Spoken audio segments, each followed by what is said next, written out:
Vale, ya estamos grabando. Bien, un típico problema sería el de hacer un... Y ahora vamos a ver pues 2 o 3 tipos de circuitos que podríamos hacer con diodos y cómo iríamos calculando los diferentes parámetros, ¿no? Pues, por ejemplo, uno sería el de ver cómo hacer una fuente de alimentación con un transformador. Pues, por ejemplo, tenemos 220 voltios en el primario y tenemos 12 voltios, ¿vale? Las dos son tensión eficaz de entrada, tensión eficaz de salida, ¿no? Este sería la entrada y esta sería la salida, ¿vale? Entonces, si queremos hacer una fuente de alimentación con este circuito, necesitaremos un puente de diodos, que conectaremos a la salida del transformador. O sea, a la salida de este transformador conectaremos los bornes del puente de diodos. Y ahí habrá un punto de unión y aquí habrá otro punto de unión. ¿Vale? Y ahora esto será el punto negativo o la masa del circuito y este será el punto positivo.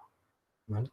Entonces dijimos que poniendo un condensador de filtrado, lo que vamos a hacer es reducir la componente continua y habrá una resistencia de carga que será la que consuma la corriente del circuito, ¿vale? Bien, vamos a pensar que esta resistencia de carga es igual a, pues por ejemplo, 10 ohmios, ¿vale? Y que aquí tenemos un condensador de 10 milifaradios, o 10.000 microfaradios, ¿vale? Y que estos diodos pues tienen una caída de tensión directa típica de 1 voltio.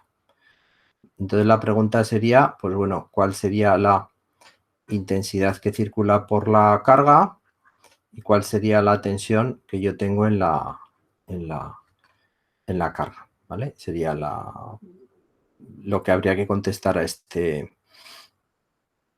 ejercicio, ¿vale? Bueno, pues entonces, si yo aquí tengo 12 voltios en esta parte del circuito, yo tendría una tensión de corriente alterna que hemos dicho que es 220 voltios tensión eficaz. Yo tendría en la salida del transformador otra corriente alterna, pero que ahora sería de una tensión 12 voltios de tensión eficaz, ¿vale? Y a la salida del puente de diodos encontraría una tensión que tendría forma de pulsos, ¿vale? Donde el valor máximo, vamos a llamarle VO, VO sería la tensión en el punto 2 por multiplicado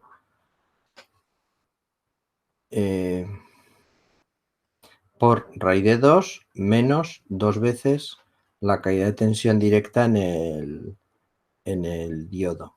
O sea que si la tensión V2 es 12 voltios, sería 12 por raíz de 2 menos 2 por 1.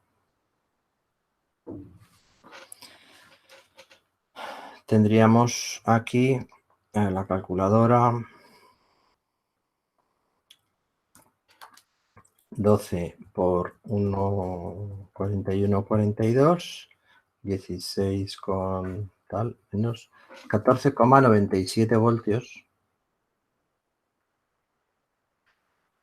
sería la tensión V0, tensión de pico de esta señal.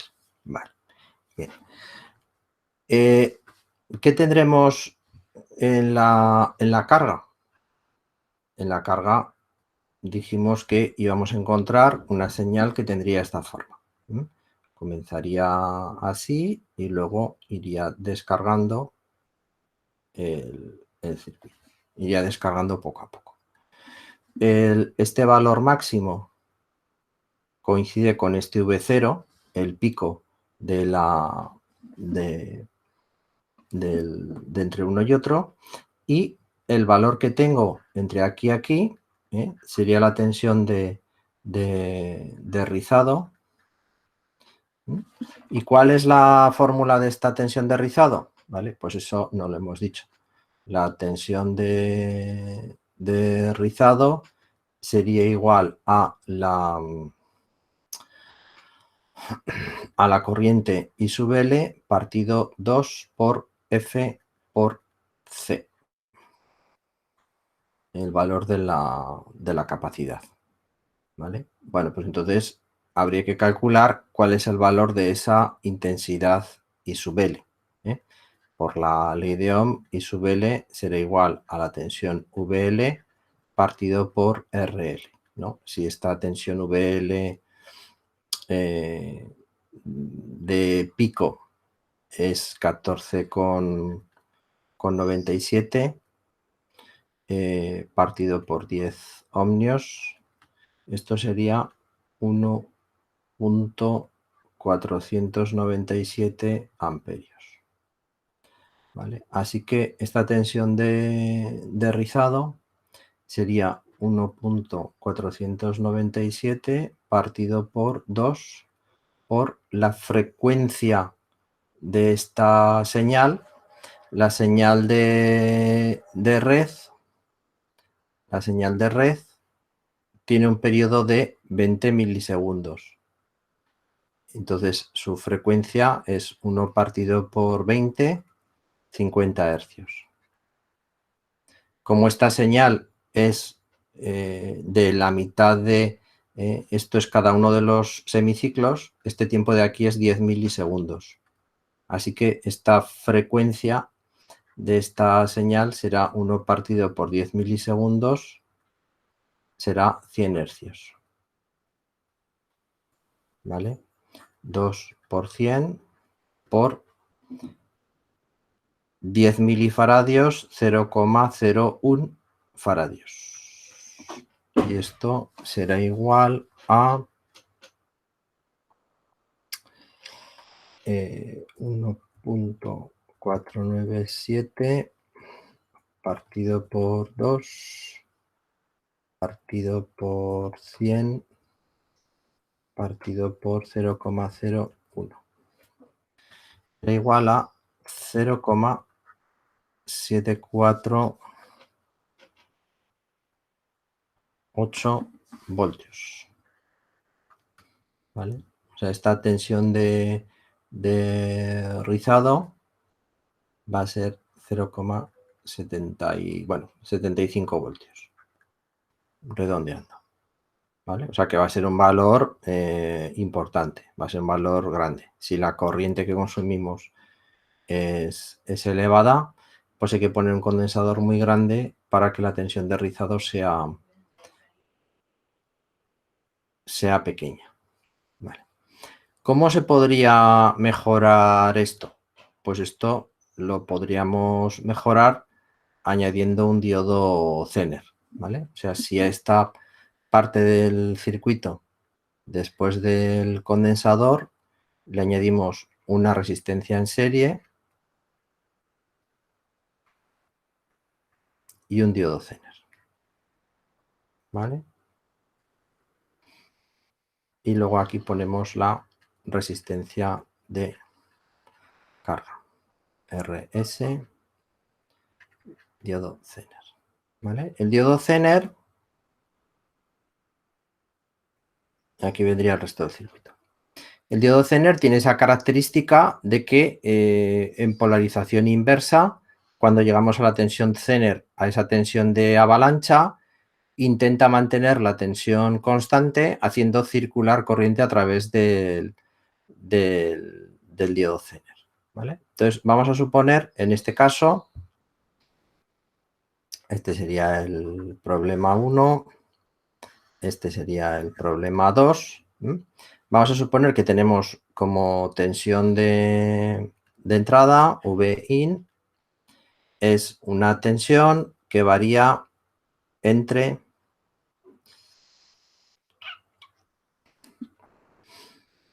pues vamos a poner oh, qué feo que le he pintado esto.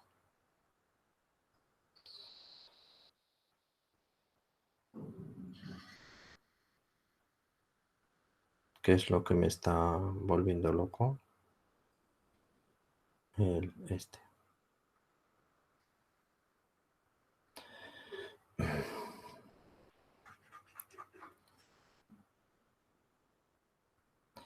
¿Vale? Que Vin va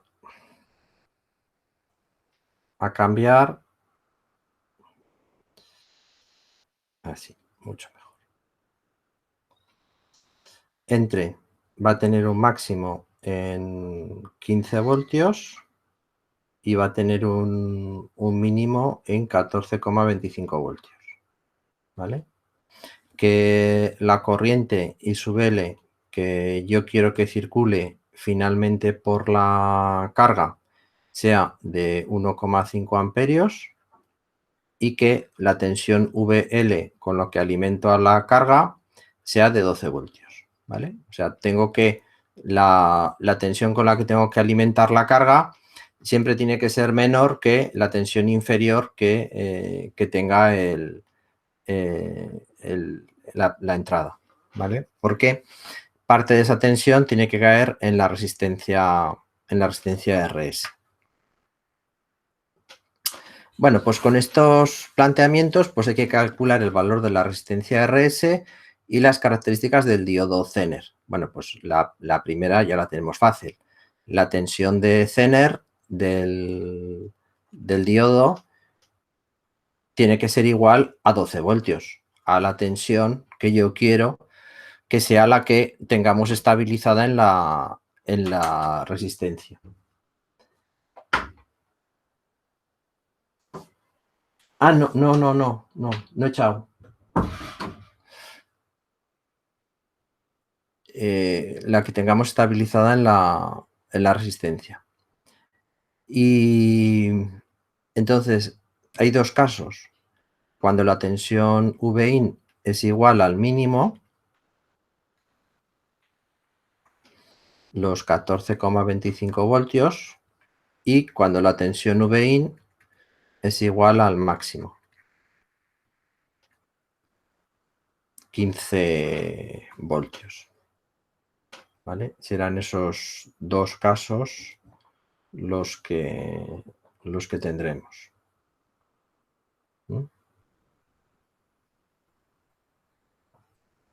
¿Vale?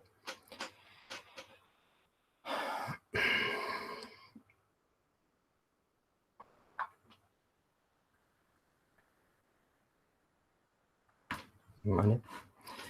Entonces, para el caso de la tensión mínima, calculamos el valor de RS. Entonces, la corriente que circula por I sub S va a ir una parte por el Zener, va a ir otra parte por la resistencia. Entonces, en el caso de la tensión mínima, nos tenemos que asegurar siempre que haya una corriente algo, la que sea, mayor que 0, que esté circulando por el Zener, para que el Zener esté polarizado y esté manteniendo esa tensión de 12 voltios. Entonces, vamos a suponer que en este caso, la corriente de Zener, en el caso del mínimo, vamos a ponerla de 1 miliamperio, una milésima de amperio. ¿Vale? Una corriente pequeña, pero que sea suficiente para polarizar el Zener. la pregunta suele ser, bueno, ¿y de dónde te has sacado el 1 miliamperio? Pues esto sale de las hojas de fabricante, de las características del fabricante de los diodos. Entonces acabas mirando 7, 8 hojas de fabricante de diodos y acabas llegando a la conclusión de que 1 miliamperio podría ser una intensidad suficiente para hacer funcionar correctamente un sistema de este tipo, ¿vale? Entonces, la corriente I sub L, por definición del problema, es de 1,5 amperios. Por lo tanto, la corriente I sub S, que tiene que ser la intensidad I sub L más la corriente I sub Z, pues será, bueno, 1,501, ¿vale? Pero bueno, 1,5. Entonces, ¿cuál sería el valor de la resistencia RS? Pues sería la tensión que yo tengo en la entrada de RS, que en el caso de la tensión mínima es de 14,25 voltios, menos la tensión que yo tengo a la salida la tensión que yo tengo en este punto, ¿no? 14,25, menos la tensión a la salida, que es este punto, 12 voltios, partido por la intensidad, el 1,501. ¿Vale? Y esto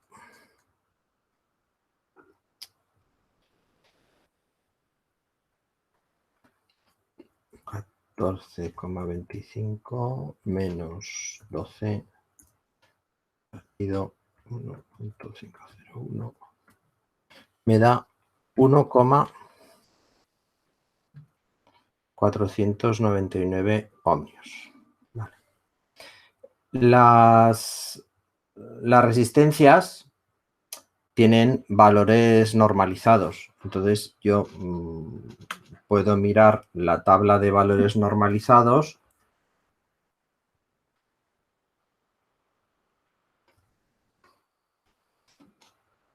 A ver, y aquí está la tabla de valores normalizados. Esta tabla es un clásico. ¿Vale? Entonces, podemos mirar en esta tabla qué valores tendría para resistencias del 1%. Yo quería una resistencia de 1,499 ohmios. Pues, ¿qué es lo que habría? A ver, si voy al 5%, que son las más normales, tendría una resistencia de 1,5 ohmios. Bueno, pues esa podría ser una posible. Si quiero más precisión, pues si voy a las del 2%, 1,47. Pues esa estaría también bien. Y si voy a las del 1%, seguiría teniendo 1,47. Vale, entonces, ¿cuál cojo? ¿1,47 o 1,5? En este caso, para este problema,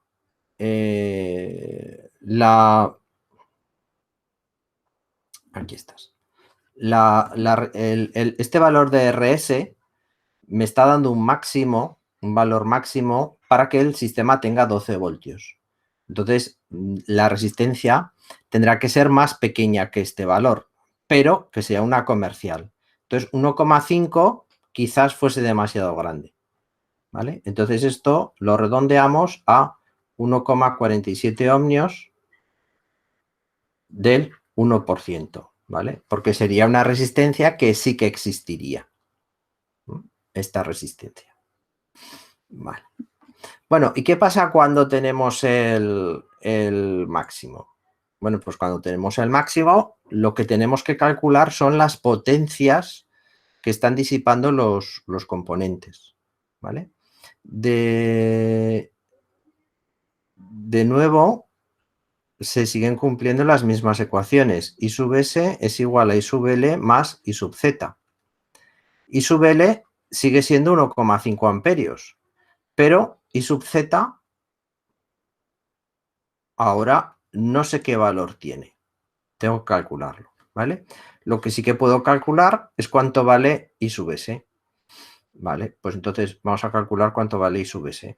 Porque I sub S ahora es igual a la tensión que yo tengo, que ahora ya no es 14,25, es 15 voltios, menos los 12 voltios que en la salida. O sea, ahora aquí estoy en esta situación, en este punto de máximo, entonces tengo 15 voltios menos 12 voltios que tengo a la salida, partido por la resistencia que yo he puesto, que es 1,47 ohmios. ¿Vale? Entonces, Pero eso sería RS, ¿no? No IS. IRS, sí, la que hemos calculado ahora. Eso es. Que ya la hemos fijado, le hemos dado ese valor y ya se ha quedado fijado en ese valor. Sería 15 menos 12 partido por 1,47, 2,04 amperios. ¿Vale? Entonces, ¿cuánto vale la corriente I sub Z? Pues la corriente sub Z será I sub S menos I sub L. O sea, 2,04 menos 1,5 amperios. Menos 1,5 será 0,54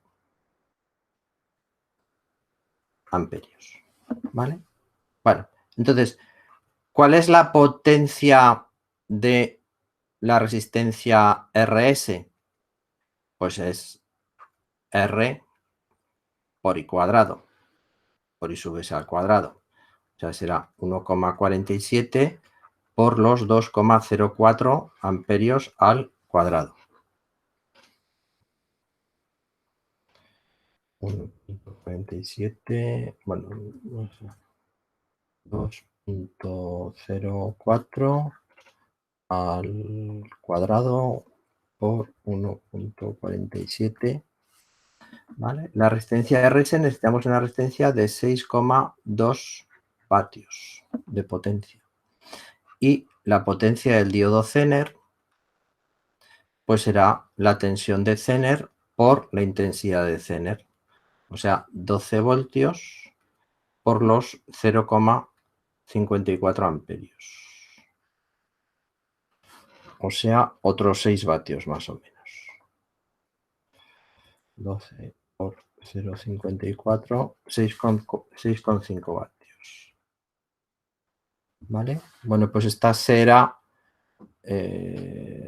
la solución a este problema de dimensionar los componentes. Entonces, esta será la resistencia con esta potencia y este será el diodo Zener. Pues una barbaridad, ¿vale?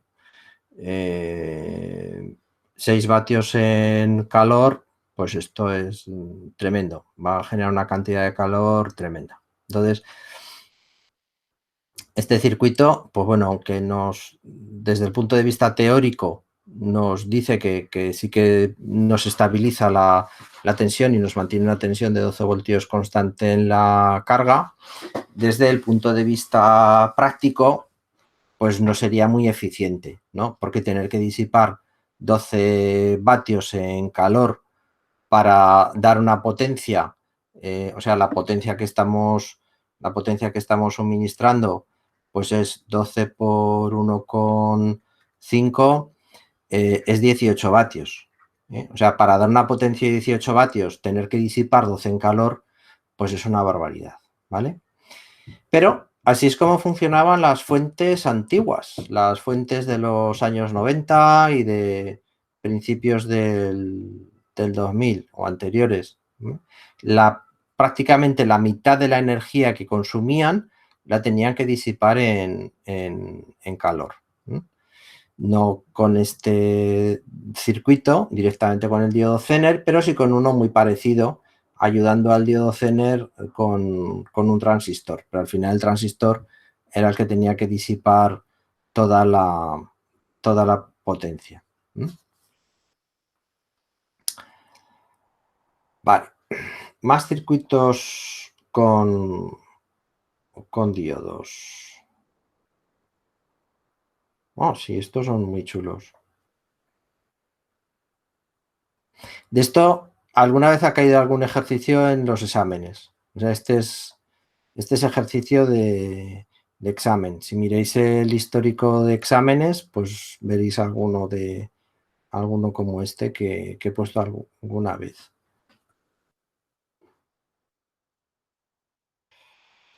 Vale.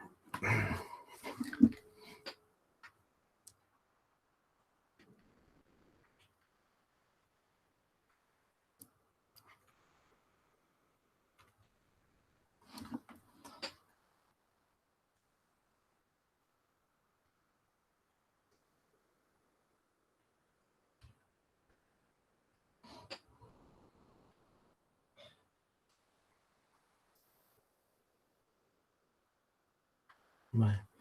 El siguiente circuito es el circuito que se denomina doblador de tensión, y en la literatura o en los datasets veréis que muchas veces se les llama bomba de carga, charge pump, ¿vale?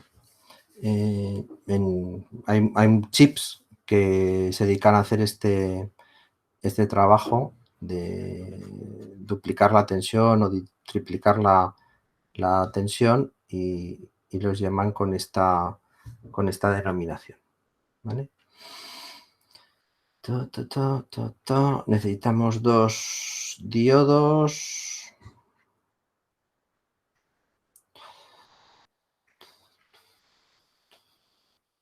Así, vale, y aquí tenemos un nodo y aquí tenemos otro nodo. Aquí estaría la tensión de entrada y aquí tendríamos la tensión de salida, ¿vale? Que es aproximadamente igual a 2 veces la tensión de entrada. ¿Cómo funciona esto? Yo tengo la tensión de entrada, que tiene que ser una tensión alterna sinusoidal, ¿vale? Tiene esta forma. Y que tiene un valor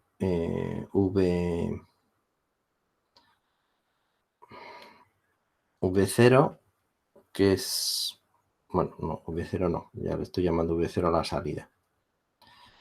Vamos a llamarle VP, tensión de pico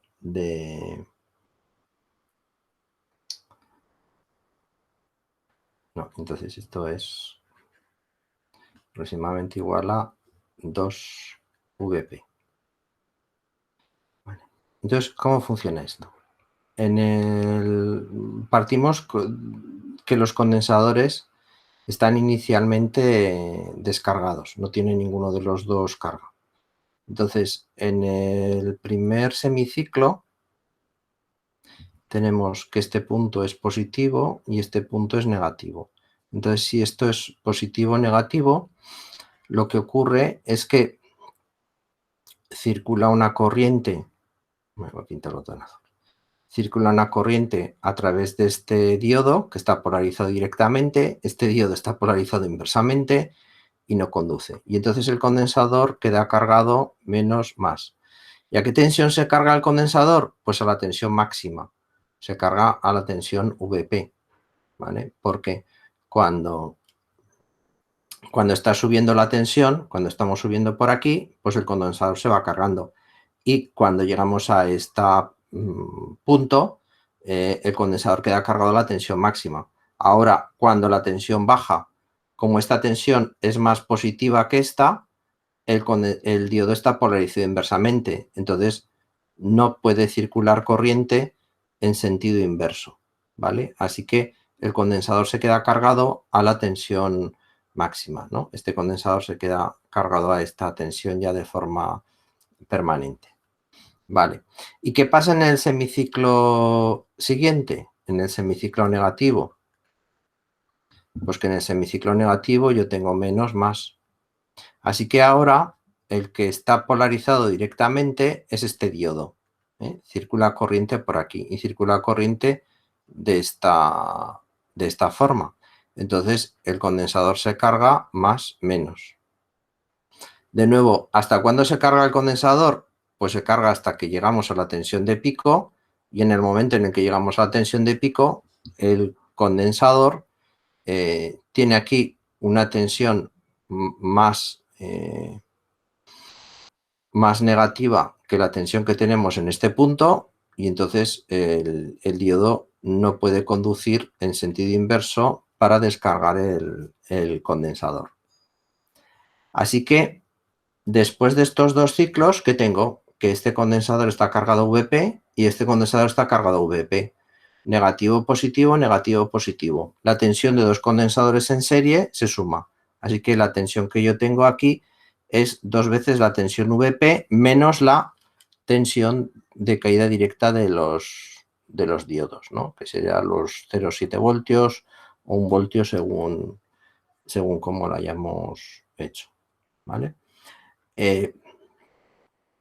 Problema. Bueno, entonces, pues bueno, ¿cómo será? Pintamos aquí que la tensión V0, ¿no?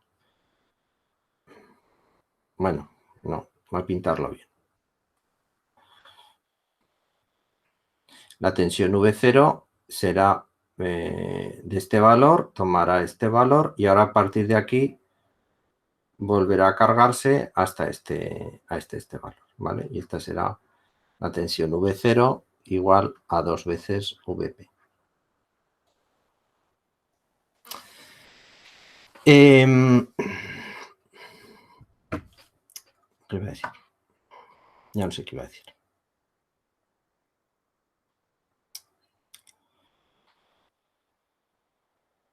Ah, sí, eso es.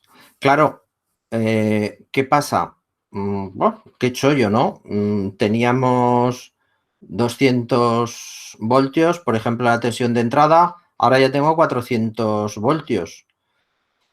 Sí, pero la energía que tú puedes proporcionar es la carga de los condensadores. Entonces, si estos condensadores son pequeños, pues la corriente que tú puedes extraer de aquí, pues es muy pequeña, ¿eh? Y entonces estas bombas de carga funcionan bien para duplicar la tensión o para triplicar la tensión si el consumo de aquí es muy, muy pequeño. Consumo pues unos cuantos microamperios, ¿vale? No consumo más. Además de este circuito doblador, hay un circuito, otro ejemplo de circuito, que sería el cuadruplicador.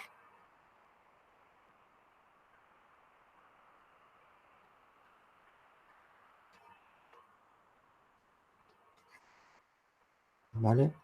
Entonces el cuadruplicador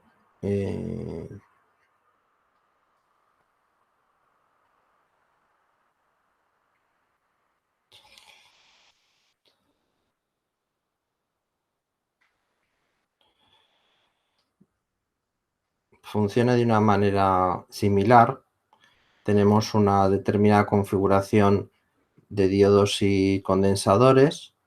Entonces, cada diodo en un semiciclo de la corriente alterna va cargando uno de los condensadores. Además, quiero decir, le decimos cuadruplicador, pero en realidad podemos conseguir cualquier nivel de tensión simplemente añadiendo diodos y condensadores, ¿vale? Entonces, hasta aquí, desde aquí, bueno,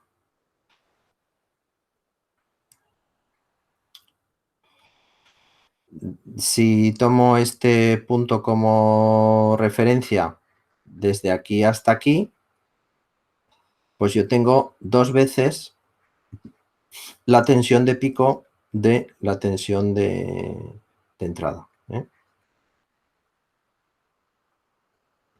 Si es una señal sinusoidal de tensión máxima VP, pues aquí conseguiré 2 veces VP. Y si mido entre aquí y aquí, pues tengo 4 veces VP. O si mido entre aquí y aquí,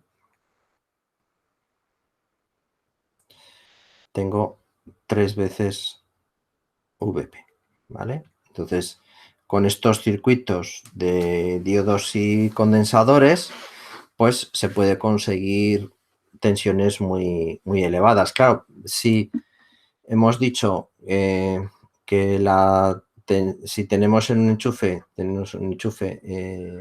230 voltios de de tensión eficaz. Eso es aproximadamente, calculamos el otro día, 325 voltios de tensión de pico. O sea, que si ponemos un cuadruplicador, pues 4 por estos 325 ya son 1300 voltios, ¿vale? Y si vamos añadiendo diodos y condensadores, pues podemos conseguir 15, 20.000 voltios de forma sencilla, ¿eh? Entonces, esto se utilizaba pues para hacer circuitos que ionicen el aire, ionizadores de aire, generadores de iones de aire, que siempre serán iones negativos, porque lo que hará el circuito será aportar electrones a los átomos del aire. Esto hubo una temporada que se puso bastante de moda, incluso pues podemos hacer un generador de ozono subiendo suficiente la tensión. Lo que pasa que, bueno, el ozono es un gas tóxico y estos aires ionizados también son tóxicos. Entonces, aunque en las tiendas estas de esoterismo te lo venden como el remedio que te va a solucionar la vida o te va a resolver la salud, pues en realidad te estás envenenando.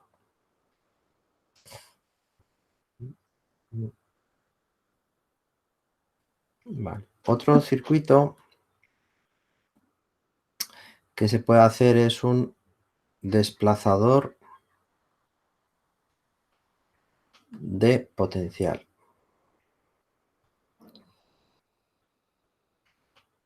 ¿Vale? Entonces lo haríamos simplemente poniendo un condensador y un diodo.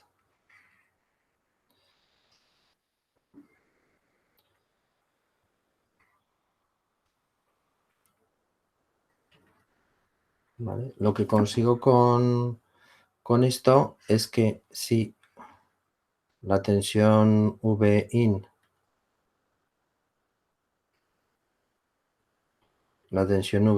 es una tensión sinusoidal, al añadirle el desplazador de potencial, lo que yo tengo es esta tensión ahora referenciada a 0 voltios. ¿Vale? En vez de ser simétrica, en vez de tener ciclos positivos o ciclos negativos, ahora ya es siempre positiva con respecto a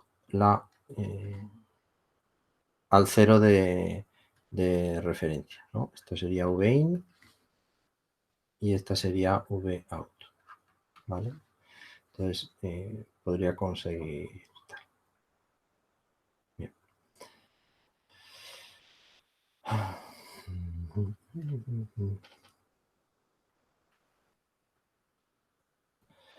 Un distorsionador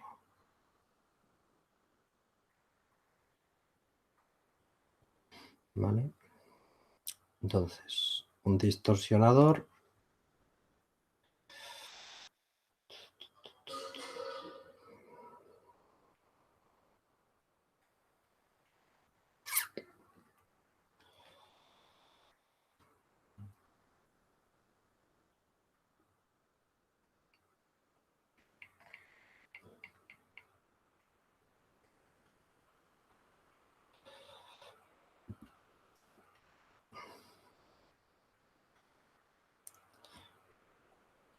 tenemos una resistencia R1 y tenemos dos resistencias ajustables o dos potenciómetros R2 y R3, Vin y Vout, ¿vale? Entonces, lo que consigo con este circuito es que si yo tengo, por ejemplo, como entrada una señal triangular, que se ve más fácilmente, ¿vale? La salida que yo voy a tener, pues será una fracción de esta tensión de entrada, pero recortada, ¿vale? Dependiendo de los valores de R2 y de R3, o recortará en un punto o recortará en otro punto. O sea, al final lo que tengo es un diodo que cuando yo estoy en el semiciclo positivo, pues claro, esto es positivo y esto es negativo. Entonces este diodo conduce. Así que yo aquí tengo un divisor de tensión. Pero este divisor de tensión no va a empezar a conducir hasta que yo en el diodo no tenga una tensión mínima de 0,7 voltios. Hasta que yo no encuentro estos 0,7 voltios, no va a circular corriente. Entonces, dependiendo de los valores de R1 y R3, pues este nivel de tensión al que el diodo comienza a conducir y a partir de ese punto recorta la señal de salida, no va a ser constante, ¿vale? Esto se utilizaría, por ejemplo, las pastillas de guitarra eléctrica para distorsionar el sonido de la guitarra eléctrica, pues no son más que esto. Los diodos y unas resistencias.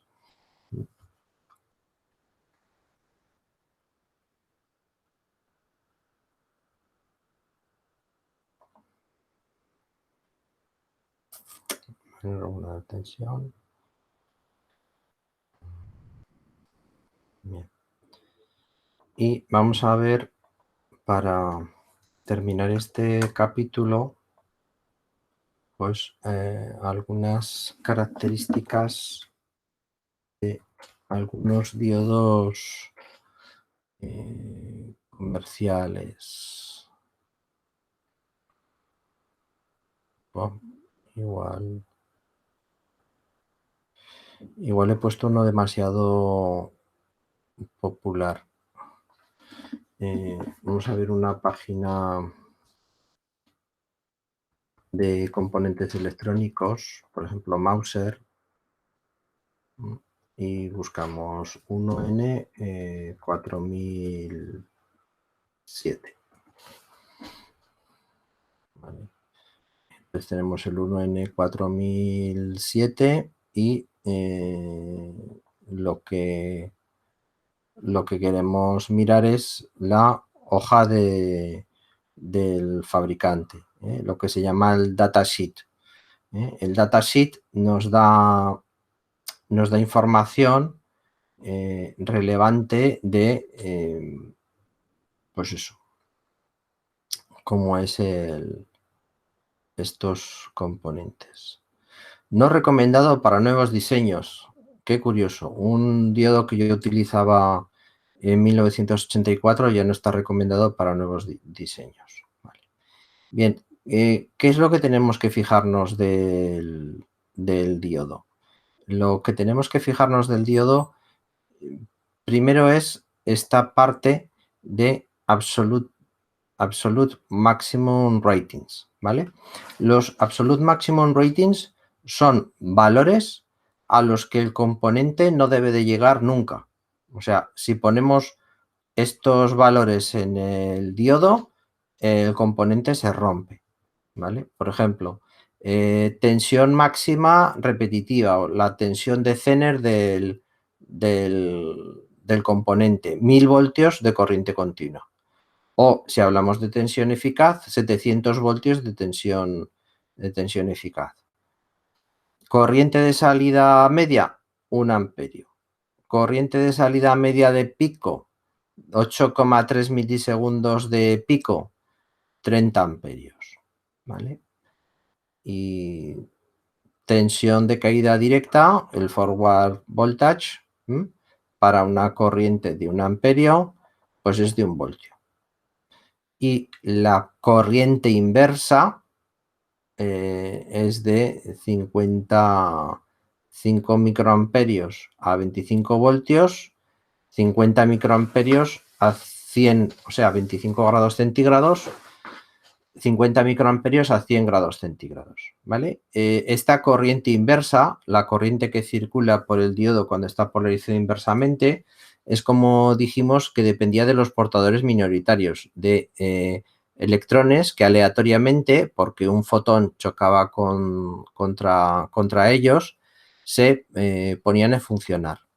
La temperatura es un parámetro que nos mide el grado de desorden, la cantidad de energía que tienen las partículas. Contra mayor es la temperatura, mayor movimiento, mayor desorden tenemos en las partículas. Entonces, a 100 grados, pues vamos a tener una cantidad de energía en el ambiente superior que a 25 grados. Por lo tanto, esta corriente inversa será mayor. La capacidad de la unión sería pues también polarizando el diodo en forma inversa. ¿Qué capacidad actuaría ese? Cuando hablamos de la unión, ¿no? Pusimos este esquema, ¿no? Pues estamos así, tenemos la unión y se nos generan aquí dos zonas. Bueno, pues esto es en realidad como si fuesen las dos placas de un condensador. Y cuando estamos polarizando inversamente, esas placas de este condensador además pueden tener un tamaño, una separación variable, dependiendo de la tensión que le estamos aplicando. Bueno, pues nos hablaría de que en condiciones normales pues tendríamos unos 8 picofaradios. La resistencia térmica es también un parámetro característico de cualquier componente electrónico que nos dice cómo disipa calor ese componente electrónico. Entonces nos dice que tiene una resistencia térmica de 100 grados Kelvin por vatio. Por cada vatio de calor que nosotros intentamos disipar en el diodo, la temperatura aumentaría 100 grados Kelvin. Esa resistencia térmica. La resistencia térmica se utiliza para calcular, pues, cuando hay que poner un radiador a un componente, pues, ¿qué radiador? A este diodo no le podríamos poner un radiador para disipar calor y la resistencia térmica que tiene es bastante mala. O sea, disipa muy mal el calor. Una resistencia térmica buena de un componente pues sería de 0,1 grado Kelvin por vatio o algo así.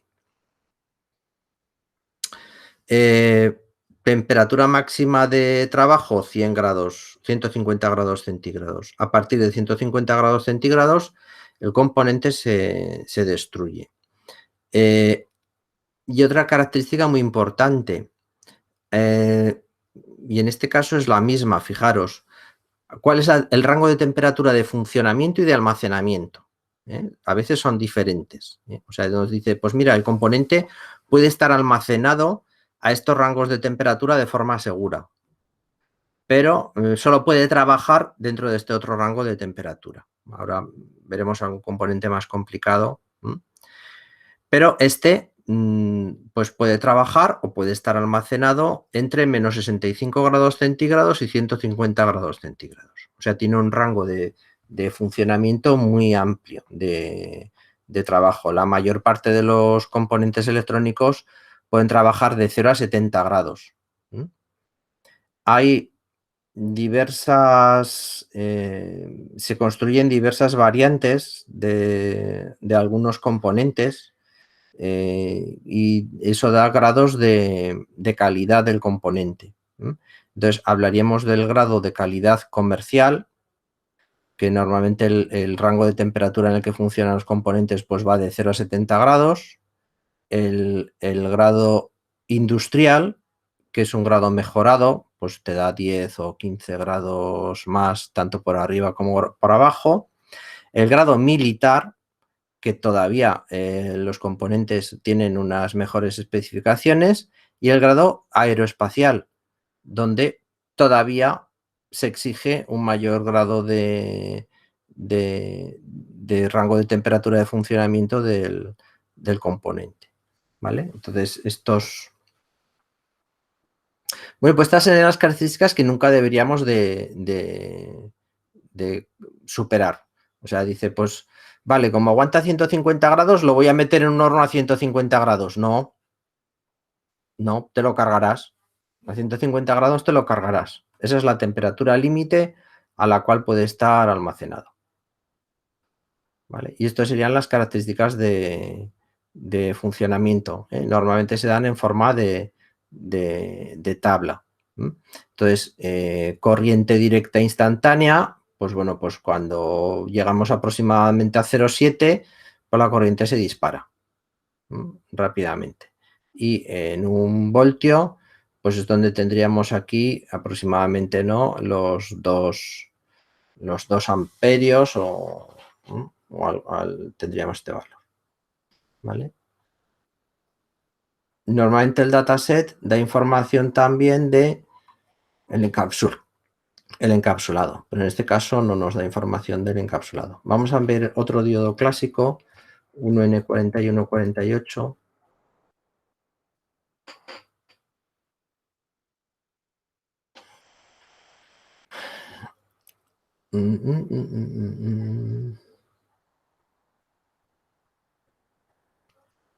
Vale, vamos a cogerlo en SMD.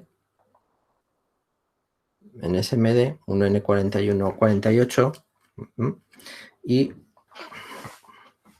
nos da las características. Y de nuevo, fijaros, lo primero que encontramos, como siempre, son los absolute maximum ratings. Y nos dice, pues de nuevo, pues cuál es la tensión directa máxima. Fijaros, como es un diodo de pequeña señal, pues ahora ya no estamos hablando de 1000 voltios, estamos hablando de 75 voltios. Corriente máxima de 150 miliamperios, disipación de potencia, pues 200 milivatios. La resistencia térmica es todavía peor que la anterior, y rango de temperatura, y fijaros aquí ya sí que hay una diferencia, rango de temperatura de almacenamiento desde menos 65 hasta más 150. Rango de temperatura de funcionamiento desde menos 55 a 150. ¿Vale? El diodo por debajo de 55 grados centígrados, menos 55 grados centígrados, no se nos asegura que funcione correctamente. Y estas serían, si estos son los absolute maximum ratings, los valores que nunca deben de llegarse en el componente, pues estos serían los valores de uso normal, las características eléctricas de uso normal, ¿no? Pues la tensión directa para una corriente de 10 miliamperios o de 100 miliamperios es de 1 o de 1,2 voltios, y luego las corrientes inversas, la corriente de goteo, la corriente debida a los portadores minoritarios, o también se llama corriente de fugas. En inglés, leak, pues es goteo o es una fuga de un grifo, pues también es corriente de fugas. Entonces, fijaros que está entre los 25 nanoamperios y los 100 microamperios si llevamos al componente un poco al límite. Capacitancia del diodo, tensión directa, tiempo, el recovery time es el tiempo que tarda cuando yo quito la tensión, el tiempo que tarda en volver a quito la tensión directa, el tiempo que tarda en volver a formarse la barrera de potencial. El recovery time en los componentes electrónicos suele ser mayor que el tiempo el rise time, el tiempo que tarda el componente en ponerse en funcionamiento. ¿Vale? Y de nuevo, pues las características en forma de gráficas y las dimensiones del empaquetado para que nosotros sepamos cuál es el tamaño exacto del componente cuando vamos a hacer un circuito impreso. Hacer un circuito impreso pues implica poner las dimensiones de todos los componentes con precisiones de décima de milímetro, para que todo funcione correctamente cuando lo montamos. Vale, y luego disclaim, si tú mueres utilizando este componente, pues no es culpa nuestra. Vale. Vamos a componer un componente un poquito más complicado, un LM324, es un amplificador operacional, sí, este encapsulado, un SOIC.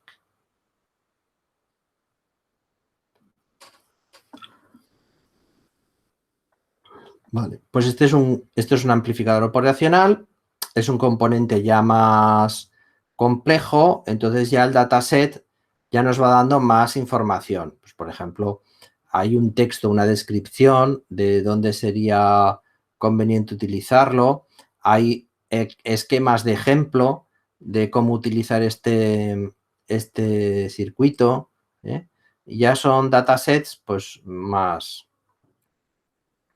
elaborados. El patillaje de las distintas versiones del chip, pero fijaros, la estructura es siempre la misma. Empezamos por los absolute maximum ratings. Las temperaturas, las tensiones máximas que soporta cada pin, la tensión máxima de alimentación. Y aquí, fijaros, aparece otro dato nuevo que no aparecía en los componentes anteriores, que son los datos de SD, de descarga electrostática. ¿Cuáles son los valores de descarga electrostática que soporta el chip antes de romperse? Y esto es algo propio de circuitos integrados. Esto es algo que no tienen los diodos o los transistores, porque se entiende que esos aparatos no, o sea, un diodo o un transistor no van a tener un problema de descarga, a menos que sean algunos muy sensibles, ¿vale? Bien, y pasamos a esta sección. Operación, modo de funcionamiento recomendado. Absolute maximum rating son esos valores que si los pongo me lo cargo, y el modo de funcionamiento recomendado pues sería pues eso. ¿Qué temperatura de trabajo me recomiendas? Pues de menos 40 a 125. Aunque he dicho que el componente puede llegar a operar entre menos 55 y 150, no te garantizo que siempre funcione todo correctamente. Para estar seguros de que todo funciona bien, trabaja con el componente en estas condiciones, ¿vale? Fijaros, son condiciones muy duras. O sea, por ejemplo, decir que dentro del equipo haya 40 grados bajo cero, pues es que tiene que estar en unas situaciones muy extremas. A veces los circuitos, para que puedan funcionar, pues hay que refrigerarlos, hay que poner un sistema de refrigeración o hay que poner un sistema de calefacción. Pensar, por ejemplo, el problema de un satélite artificial.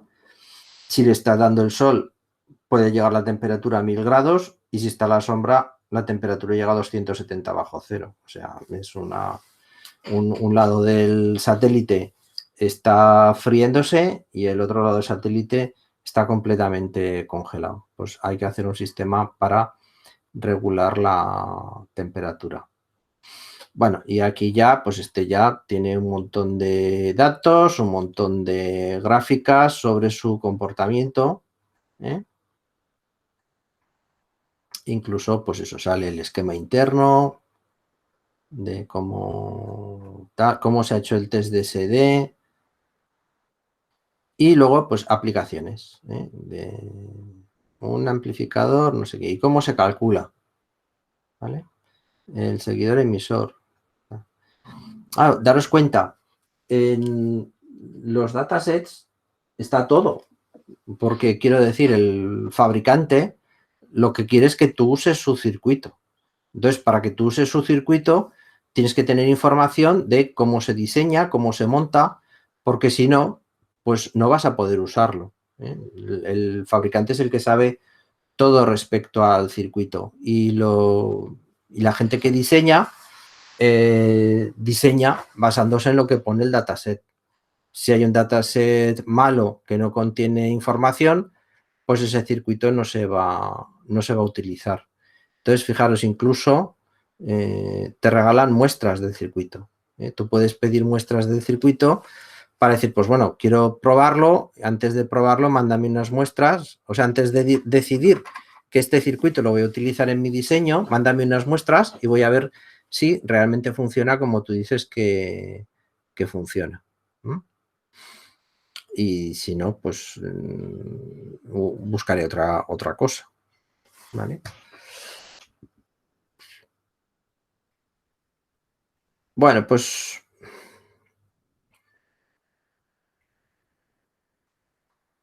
vale. Con esto terminamos este capítulo 1,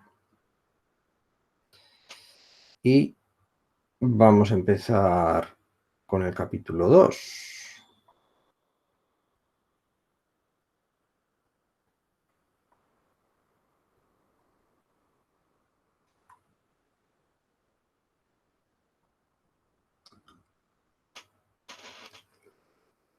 En el capítulo 2 nos habla de los transistores. Entonces, está mi whiteboard. Aquí está mi whiteboard. A ver si tengo aquí entre las diapositivas transparencias, transistores. No, pero esto bipolar. Sí, vale. Entonces, un transistor bipolar, pues tiene tres terminales, colector, base, emisor, y puede estar construido con dos estructuras, NPN o PNP. Entonces, el transistor no... O sea, hay muchos tipos de transistores diferentes, muchas familias diferentes, aparte de la del transistor bipolar. El principio de funcionamiento en todos ellos es parecido al del transistor bipolar. Vamos a inyectar portadores minoritarios dentro de la unión, y eso va a facilitar la conducción. Pero, pues bueno, debido a las limitaciones de este curso, pues no llegaremos a hablar más que de los transistores bipolares, que son los que inicialmente en el año 1948 se desarrollaron en los laboratorios Bell en Estados Unidos. Es un componente que sustituye a otro componente que ya existía, otro componente electrónico, que es la válvula electrónica. Entonces, el problema de la válvula electrónica, pues es que necesitan una resistencia de caldeo, necesitan calentarse para poder funcionar. Y ese sistema de funcionamiento es su propia muerte, porque al tener un filamento que se calienta para poder emitir electrones y funcionar en el vacío, pues claro, ese filamento se va evaporando y al final la válvula acaba por romperse. Entonces, una válvula, las válvulas muy buenas, pues tienen una vida media de 10.000, de 15.000 horas. Un transistor puede ser eterno. O sea, transistores que se fabricaron en los años 50 o en los años 60 y se hicieron aparatos utilizando esos equipos, si no ha tenido ningún trastorno, pues siguen funcionando perfectamente. Un condensador electrolítico tiene una vida muchísimo más corta. Los condensadores es lo que suele morir en los equipos, pero los transistores podrían tener una vida prácticamente ilimitada. Y los circuitos integrados también, los chips también. O sea, dice, este ordenador o este portátil que tengo yo podría estar funcionando 100 años. Pues sí, con el adecuado mantenimiento, cada vez que se secase un condensador, cambiando el condensador, podrías tenerlo funcionando 100 años. Por la parte de los circuitos semiconductores, pues la mayor parte de ellos, algunos tienen algunos problemas, pero si el diseño está bien hecho, si no se calienta demasiado todo y tal, pues podría durar 100 años, ¿por qué no? En un transistor tenemos 3 uniones. Tenemos, pues por ejemplo, un transistor NPN, no pincha, la flecha sale para afuera. Tenemos el colector, la base y el emisor. La idea es que el colector lo vamos a polarizar positivamente con respecto al emisor, y si yo pongo positivo en colector, negativo en emisor, vale, base emisor funcionaría, pero colector base tengo un diodo inversamente polarizado, por lo tanto no puede circular corriente. La corriente que circula entre colector y emisor es cero, ¿vale? Entonces, este es NPN, no, este es PNP. Bueno, da igual PNP que NPN. Entonces, en un diodo, en un transistor PNP, sería lo contrario. En el emisor necesito una tensión negativa con respecto al colector. Entonces, en el emisor, yo pondría aquí una tensión negativa con respecto a colector, pero no habría circulación de corriente, porque tendríamos este diodo polarizado inversamente y este polarizado directamente. Entonces, ¿qué se hace? Se añade una tensión pequeña entre base y emisor. Entonces, esta pequeña tensión entre base y emisor lo que hace es polarizar directamente este diodo. Entonces, cuando yo polarizo directamente este diodo, ¿qué es lo que ocurre? Que de repente tengo cargas que se están moviendo por esta estructura en esta dirección. Así que gran parte de estas cargas van a venir por aquí, pero alguna parte de estas cargas se siente atraída por el potencial que tenemos aquí en el colector, y entonces saltan esta barrera de potencial. Se rompe la barrera de potencial al añadir estos portadores minoritarios por la unión base-emisor. Y el transistor entra en conducción.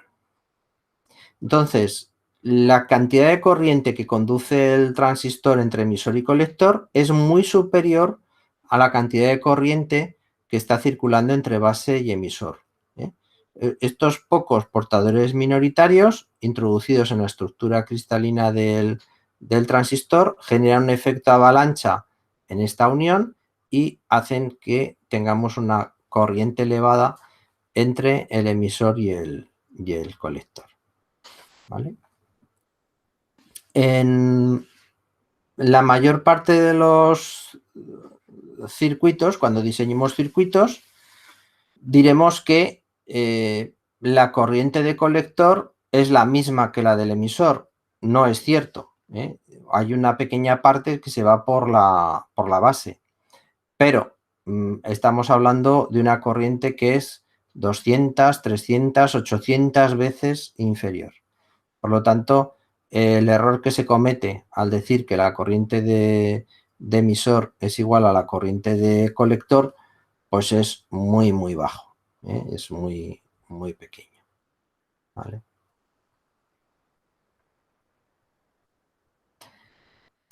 El parámetro característico más interesante de un transistor es la beta, la ganancia estática de corriente.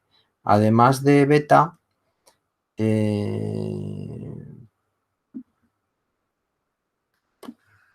en algunos sitios veréis escrito que se le llama, ¿no?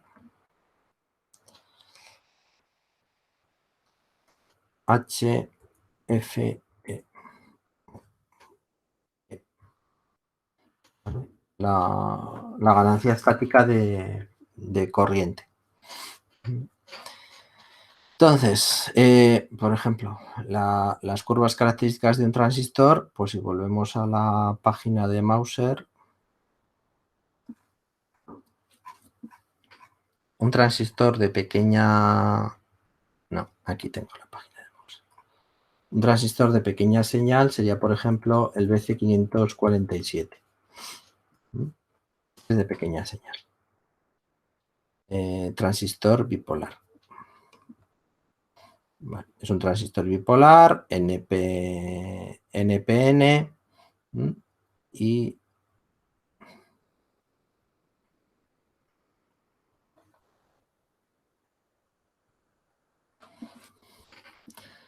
y pues bueno, tiene 3 patas, colector base emisor, y nos daría pues los absolute maximum ratings, que serían pues por ejemplo la tensión colector base o la tensión colector emisor, ¿vale? Características eléctricas. Y fijaros, el parámetro importante, uno de los parámetros importantes es el HF, la ganancia estática de corriente. Entonces, dependiendo de si el transistor termina BC547A, BC547B o BC547C, esa ganancia estática de corriente tiene un rango mayor o menor. Entonces, los transistores que terminan en A tienen ganancias pequeñas y los que terminan en C tienen las ganancias más elevadas. Fijaros, podría llegar a ser hasta 800 la ganancia de corriente. La corriente de colector 800 veces más elevada que la de base. Bien, este sería la gráfica fundamental del transistor, la que nos relaciona la tensión colector-emisor con la corriente de colector para una determinada corriente de base. Conforme yo voy aumentando la corriente de base, aumenta la corriente de colector. Por este efecto que os digo, la corriente de colector es la corriente de base multiplicado por la beta, por esta ganancia estática de corriente. O sea, si tengo un transistor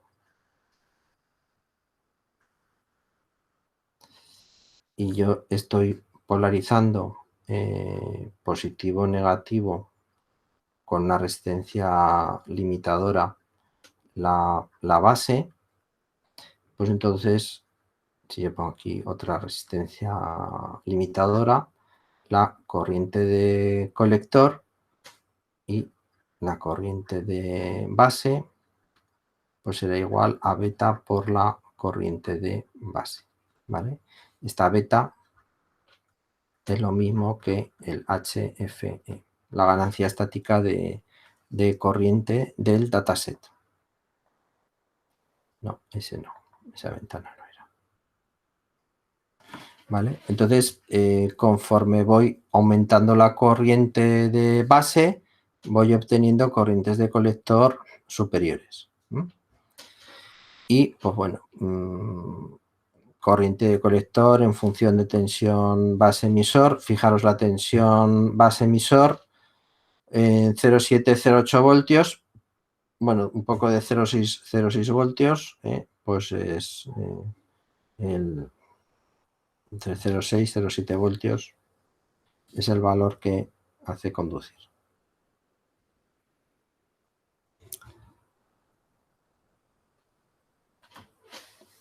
Ganancia de corriente en función de la corriente de colector. Fijaros, este transistor, pues realmente tampoco es tan... Tiene una ganancia bastante plana. Hay algunos que tienen un comportamiento bastante peor, ¿no? Este es el valor de HF con respecto a la corriente de colector. Pero el valor de HF, aunque nosotros lo supongamos constante, no lo es, ¿eh? Y entonces, para una tensión colector-emisor constante y para una temperatura constante, si yo voy aumentando la corriente, conforme voy aumentando la corriente, la ganancia disminuye, ¿eh? Entonces, habrá un punto a partir del cual ya no es lineal. Pues en este caso, para 100 miliamperios, a partir de 100 miliamperios, ya no es lineal. A ver si hay alguna gráfica de HF en función de la temperatura. No la pondrán, porque suele ser muy malo, ¿eh? Y luego el HF depende mucho de la temperatura. Y ya, pues bueno, dimensiones físicas y... Vale.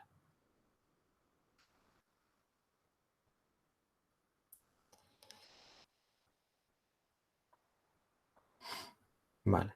Otro transistor, a ver si este 2N3055. Sí, lo tenemos. También es un transistor bipolar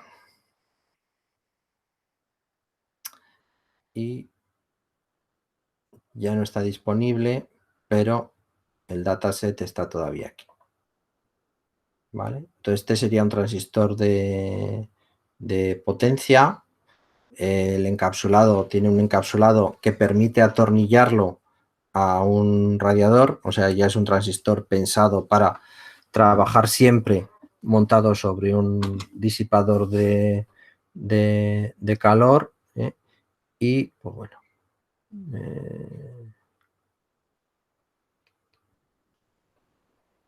encapsulado del TO3.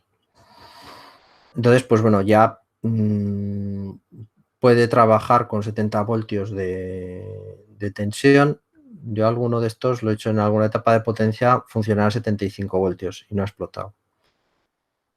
Y con tensiones, ¿vale? Y las corrientes. Bien.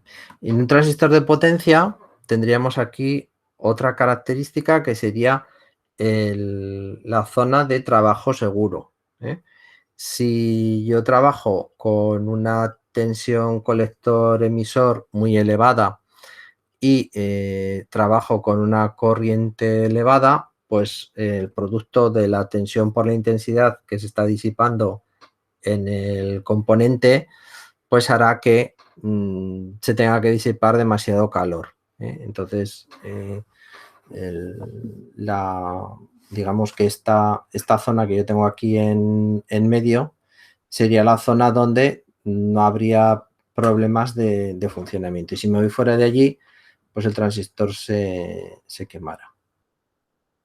¿Vale? El tamaño del encapsulado y no hay curvas ni nada. Algún equivalente de estos.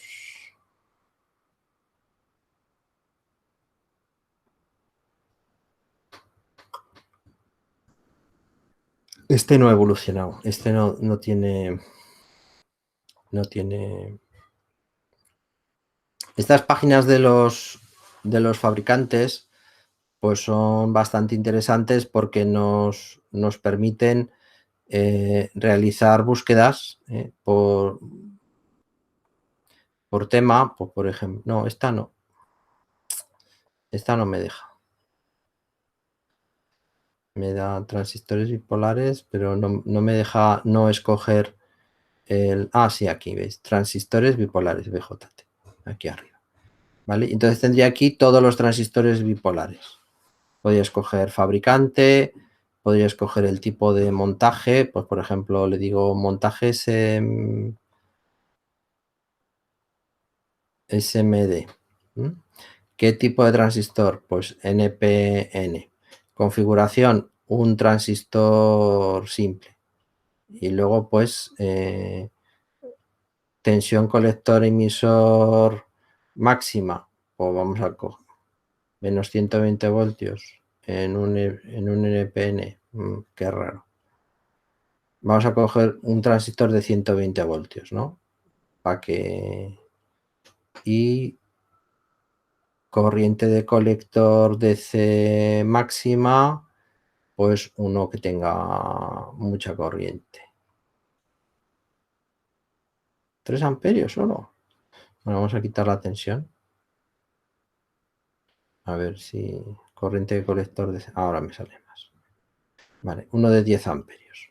¿Vale? Aplicamos filtros y vemos a ver qué nos sale.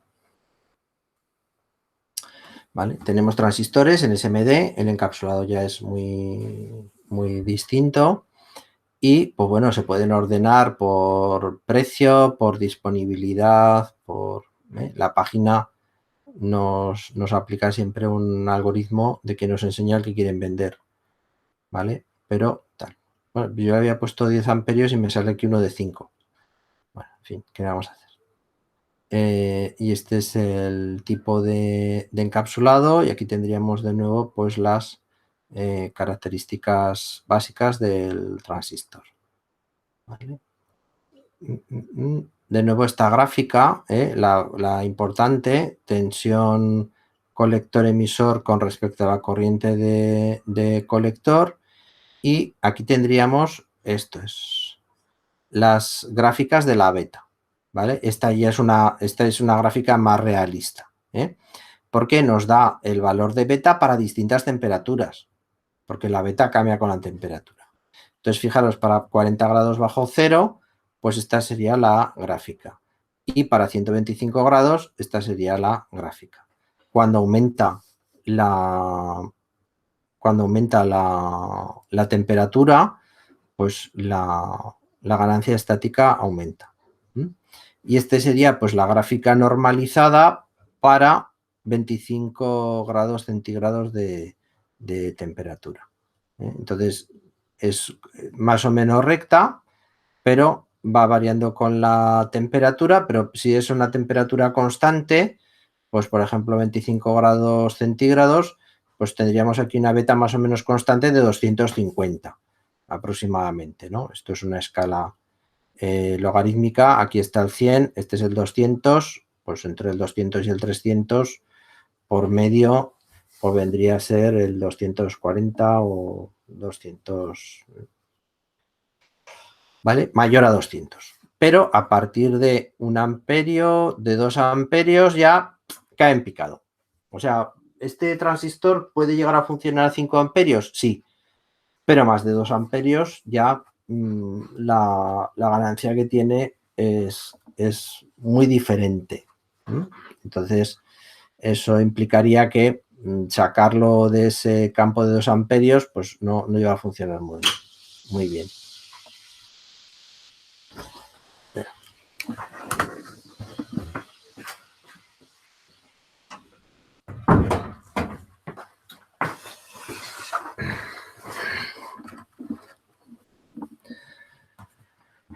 Vale. Bueno, pues esto serían las gráficas del transistor.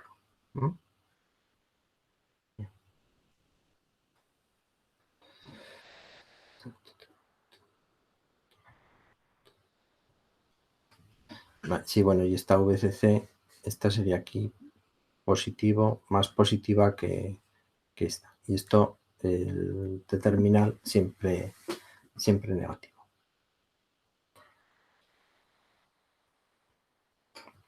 ¿Cómo se polarizaría un transistor?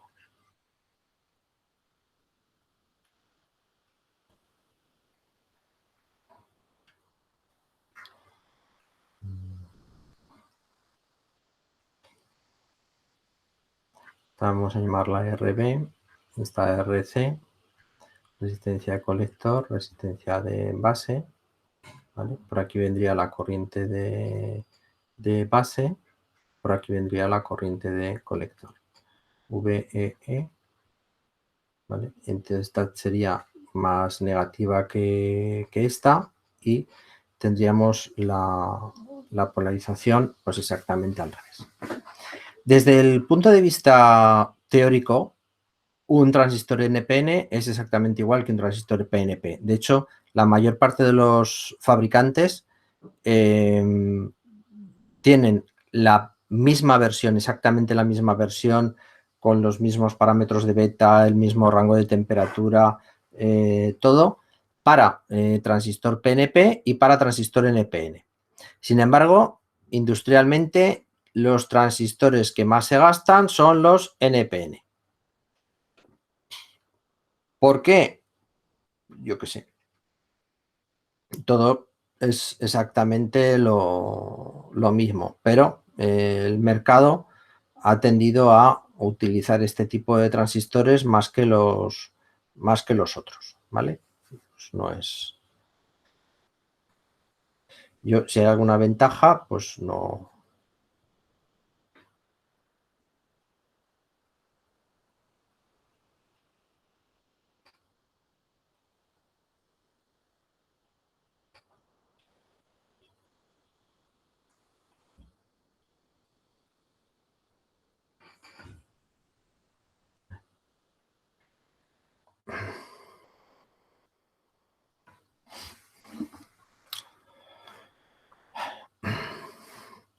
Que ahora tenemos ya y 21. Bueno, pues vamos a dejarlo aquí y ya la semana que viene, el lunes no es lectivo, son fiestas de la Almunia, ¿no? Entonces volveremos a tener clase el miércoles que viene a esta misma hora, ¿eh? Y ya nos enredaremos con el tema de la polarización del transistor, ¿eh? Y, o sea, lo que nos toca ver ya a continuación, pues es la polarización del transistor. Haremos primero la polarización en modo de conmutación y después la polarización en modo de amplificación. Venga, pues lo dejamos aquí, que si no me voy a pasar de la hora o lo voy a explicar demasiado deprisa y es importante. Venga, pues hasta luego. Adiós. Adiós.